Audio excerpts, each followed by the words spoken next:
Welcome to Colney Talk Podcast.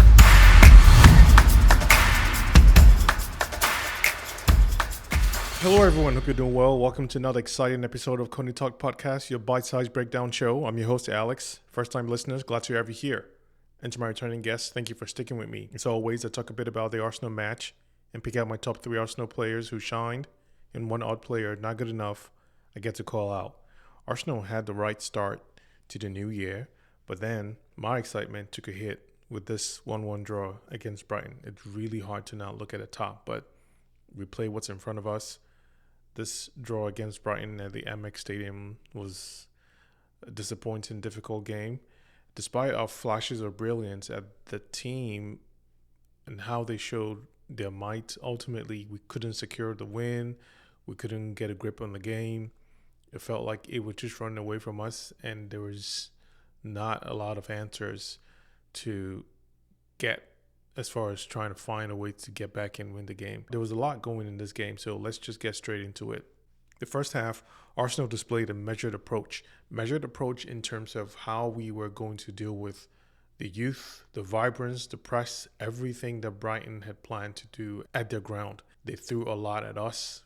We, I think, had the right players. Jorginho starting. I know his vulnerabilities, but there was enough for me to have confidence in how he would manage to quiet things down in some regard.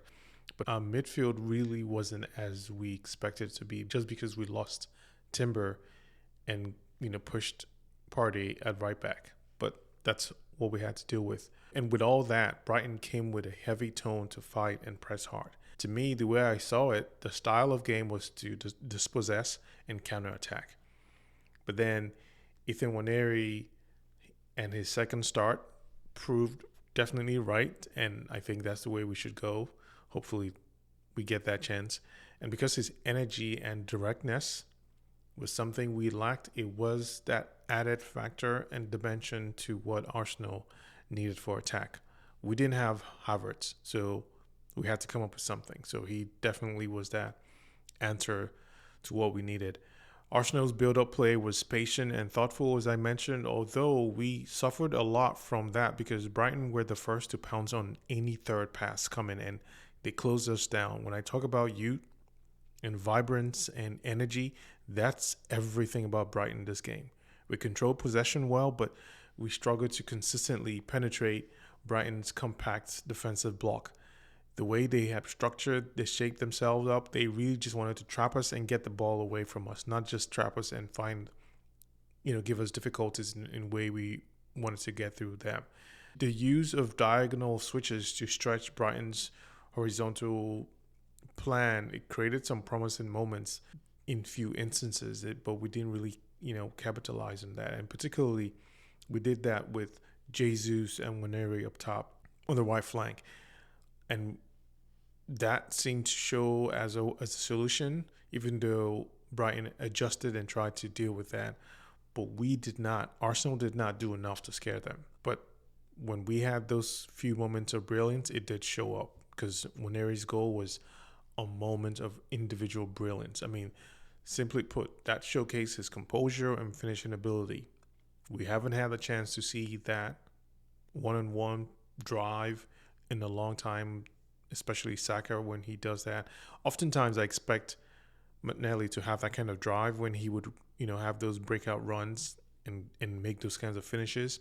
This is no recency bias. It's just the way I'm seeing it and calling it for what Ethan Nwaneri was able to show, because that was amazing. That goal, it took a bit of pressure off of Arsenal while also injecting a sense of confidence, because we were dealing with a lot of physical deals with Brighton. Going through the first half, their play and how much they were going to push us back, it happened a lot. But because of that goal, we were able to grow into that, structure of what we wanted to do. But as the game went on, Arsenal lacked that drive to fight for a second goal, because as everything looked, we were holding on to that first goal as much as we could. We couldn't sustain the pressure at the same time, and it didn't give us room to, push harder for a second goal or, sustain some more presence in the defensive third. And even with that, we needed a few more incisive passing to truly capitalize on the control of the game that we had. And when I say control, it really wasn't that much of a control as far as holding them back, because they challenged everything that we came at with them. Although we had that experience, we had enough of our quality to, push them away from what we were trying to do as far as handling the ball, maintaining possession, and still trying to drive forward. But that's really what we did. But when it came to the finishes and doing something within the box, a different kind of story. Now, rounding off the first half, a number of our mistakes and vulnerabilities almost cost us the lead.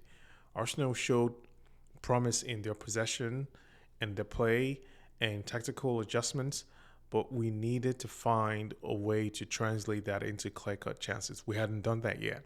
The team's ability to control the tempo was evident, but there was a sense that they needed to increase the urgency in the final third and truly punish Brighton, because that was the only way. We needed to put some distance between ourselves and them, and that one goal was not going to cut it. In fact, if anything, we were in for a long ride. So I thought that was what we had to fix to start the second half. Well, the second half was a shift in momentum, with Brighton coming out with a renewed energy, even from what they had in the first half. Their instant group substitutions was what made Arsenal's control of the game begin to slip. That's just how I saw it. I thought, maybe Brighton have showed their game plan by bringing the players that were going to come in and go all out attack, and then we might just have to revert to doing a lot more defensive plays, which we did, but there was a whole lot more from that. We found ourselves under increasing pressure, and we couldn't really find some good outlets as far as going to attack and respond to that. Martinelli coming in for Nwaneri at halftime was an attempt to me to inject more directness, as I expect, which he does, but it didn't have the desired effect, none whatsoever. I mean, our midfield struggled a whole lot. They were unable to endure some pressure or to allow the back line create some decent breathing room to get ourselves back into the game, or at least have a better control. And Brighton, as they kept pressing on, that equalizer came from a very contentious penalty, and that's when it all started looking gloomy. Really weird call for sure in terms of that penalty call. I mean, Arsenal struggled to regain composure after that. Even when Odegaard came on, it looked like the team as a collective were running on fumes. I just couldn't figure it out. Their inability to create clear-cut chances in this period was concerning. I mean, only a few half chances to show their efforts. I remember asking myself a couple of passes during the entries into Brighton's box. It looked like they were scared to shoot the damn ball. I mean, it was just baffling. I couldn't understand how many passes they needed to just release a shot. You gained the passage into the box. Just shoot. Let it rip. It doesn't matter.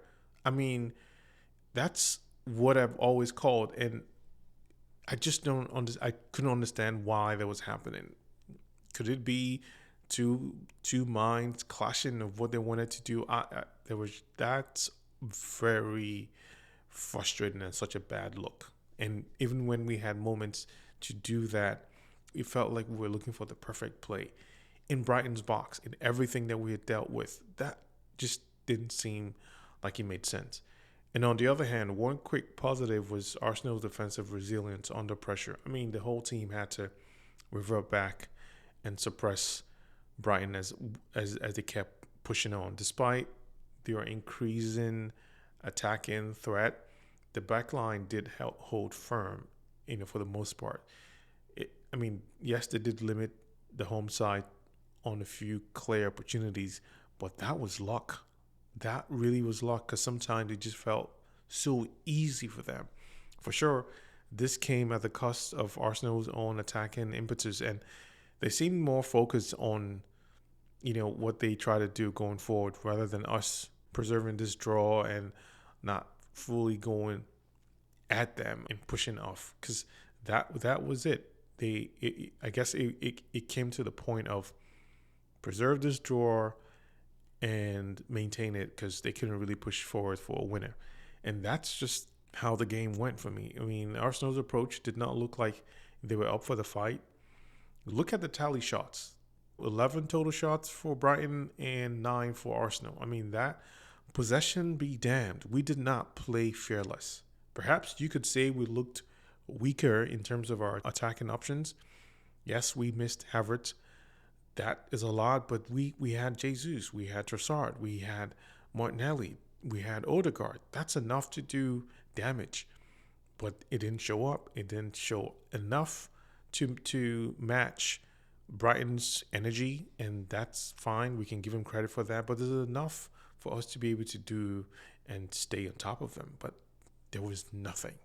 We struggled there, and that's something we have to go back and look at. Although the use of Nwaneri as a creative outlet was an interesting tactical choice, his positioning and movement showed signs of problems for Brighton, and that's a positive. That's what I'm trying to say. It may sound as negative, but Nwaneri was a bright spark, was a bright sign of what we needed.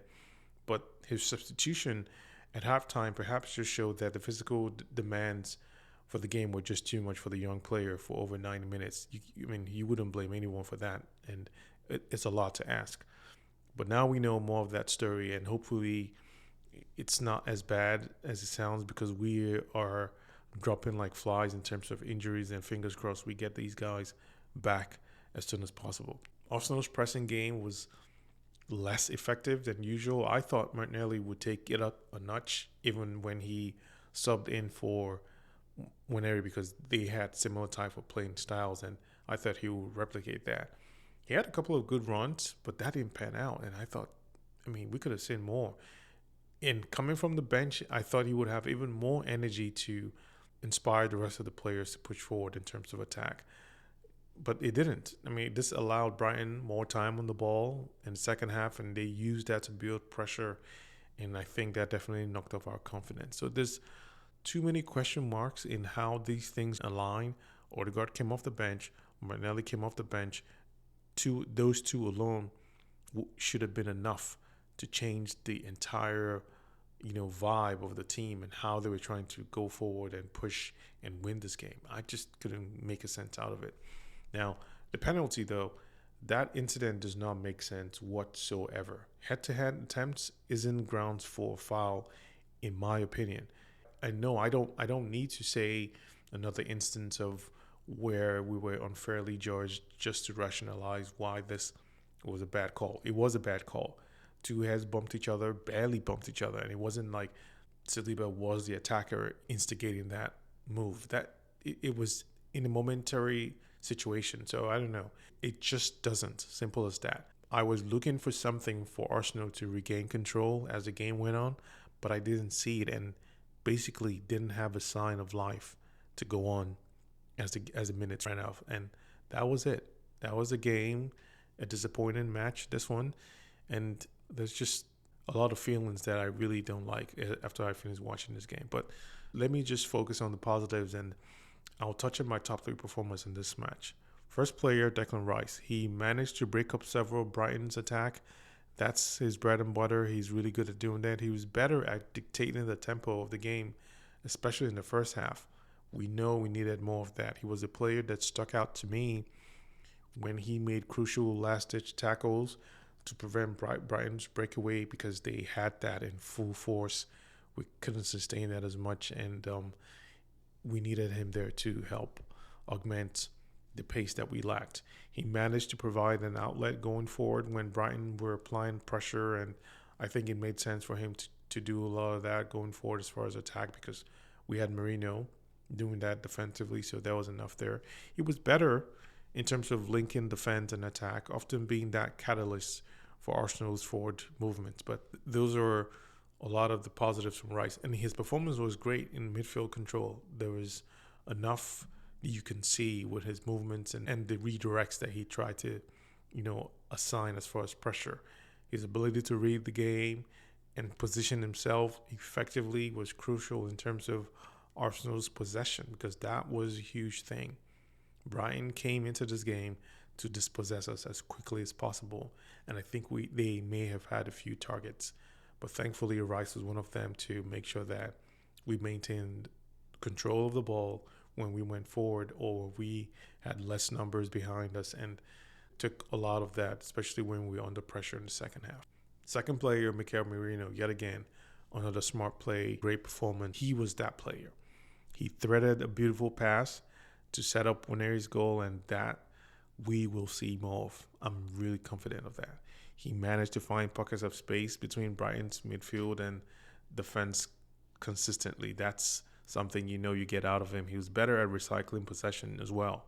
He kept Arsenal's attack alive, especially on the left side, trying to help Trossard get into the game as he could drive forward into the box. Yes, a couple of his crosses were dangerous, but we didn't really get much from Trossard outside of that. And then finally Merino managed to provide defensive cover when Rice was pushed up forward. So you couldn't ask for a better play from Merino. He had a top performance in this game, and it's really all about his intelligence. He also has the ability to operate in tight spaces and create opportunities in breaking down Brighton's compact defense, and that's something that he has in his locker. He did that a number of times, and that's truly why he was very fit to play in this game, and it's his type of game, so that was great. Third and final player, Ethan Nwaneri. He scored a well-taken goal, showing composure beyond his years. He was better at taking on defenders, adding that directness that we needed in terms of attack, and I felt like that was going to be the channel of what we're going to see throughout the game, although things changed. But he made clever runs to create space for his teammates, even though a couple of his angles driving forward weren't his best, but I'm not even going to knock him on that. He did phenomenal, and he managed to press effectively, forcing Brighton into some errors in their own half. So he really had his own assignments, and he took care of that. He was better as well as linking up with Jesus a lot more. So this comes with more game time, but from what I've seen, he definitely deserves the honorable mention. So that was a good connector for Arsenal as far as our build-up goes. And for attack, he definitely proved it right in this game. Nwaneri's performance, despite only playing in that first half, it was the bright spot for Arsenal, and I thought we were going to build off of that or give him more, feed him the ball as much as we did, but we couldn't get anything else outside of that. His goal and overall play showed what the team needed: a dribbler and someone that plays direct. So hopefully Martinelli can see this and understand that's what we need out of him and even more. Now, in terms of my odd player, I see it in two different ways. Trossard, a part of it was the way Brighton took him out of the game. So credit to them on that. But on the other side, what has happened to him lately? I mean, lack of impact in the final third. Like, Trossard struggled to create meaningful chances or provide that spark. When he got the ball, when he got the pass, I'm not sure how much space he needed, but he didn't do much. And I remember I didn't see a lot of attempts and shots, and it felt like he just had to cook this pass and play before he released the shot, and that was just horrible. That was a terrible thing from him. Poor decision making. He often chose the wrong option when it came to some of those drives. And for a winger, and when you're in that position, just drive, just shoot, just go. I mean, I couldn't really make it out. I couldn't make sense of it. This was one of the reasons why I felt he was truly odd in this game. Everything about it just felt like there is just a mountain feeling of he's lost some spark, and I'm not sure how he can find that sooner, because he is still one of our best playmakers, but that playmaking ability has not seen itself in weeks now. So I don't know. It's just been that way, and it's a question mark that I've tried to see him answer or at least show that he's still there, but we're still waiting. We'll just keep supporting, but that's one of the reasons why I'm calling him out in this game. Overall, this draw against Brighton was a missed opportunity for Arsenal.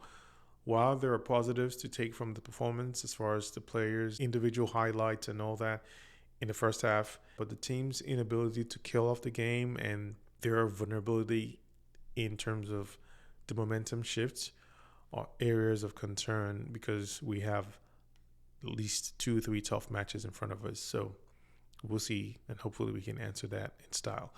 As we move forward, Ateta again has to address those issues. We have to find recruitment or answers internally, externally, I don't know. But yes, we've missed some key players. Hopefully they can come back sooner rather than yesterday. But we'll see. I mean, we need all these players to keep that momentum going. But kudos all around. The team didn't lose the game.